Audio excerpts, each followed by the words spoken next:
Excuse me sir. Yes coming. சொல்லுங்க. Sir நான் இந்த கம்பெனில 3 வருஷமா ஒர்க் பண்றேன். இன்க்ரிமெண்ட்.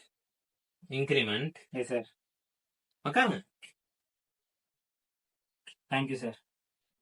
3 வருஷமா இந்த கம்பெனில வேலை செய்றீங்க. நீங்க எவ்வளவு அப்டேட்டா இருக்கீங்கன்னு எனக்கு தெரியணும்ல. அதனால நான் உங்களுக்கு சில கொஸ்டின்ஸ் கேட்கறேன். நீங்க எப்படி ஆன்சர் பண்றீங்கன்னு வச்சு உங்களுக்கு இன்க்ரிமெண்ட் கொடுக்கலாமா வேணாமான்னு அப்புறம் டிசைட் பண்ணிக்கலாம். Okay sir.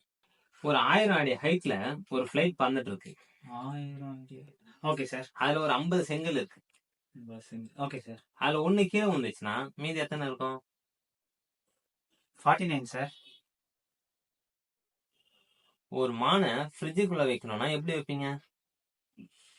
கதவு திறந்து மானை உள்ள வச்சுட்டு கதவு மூடணும் சார். ஒரு சிங்கம் பார்ட்டி ஒண்ணு வச்சுது. Okay sir. அதுல எல்லா விலங்கும் கலந்துக்குச்சு. ஒரே ஒரு விலங்கு மட்டும் கலந்துக்கலாம். அது எந்த விலங்கு? மான் சார். எப்படி சொல்றீங்க? ஏன்னா மான் தான் ஃப்ரிட்ஜுக்குள்ள இருக்கே சார்.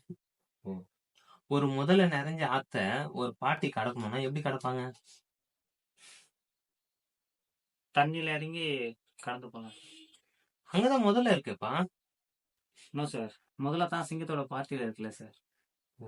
இருந்தாலும் அந்த ஆயா இறந்து போச்சு எப்படி? ஆழம் அதிகமா இருந்து நீச்சல் தெரியாம இறந்து போயிருக்கேன் சார். அதான் ஃபர்ஸ்ட் ஃபிளைட்ல இருந்து ஒரு கல் விழுந்ததுல அந்த கல் ஆயா தலையில வந்து ஆயா செத்துக்கு. இப்படி பொறுப்பு இல்லாம இருந்தனா இப்படி கேர்லெஸ்ஸால இருந்து ஒரு ஆயாவை கொன்னதும் இல்லாம நீங்க வந்து இன்கிரிமெண்ட் வேற வந்து நிக்கிற.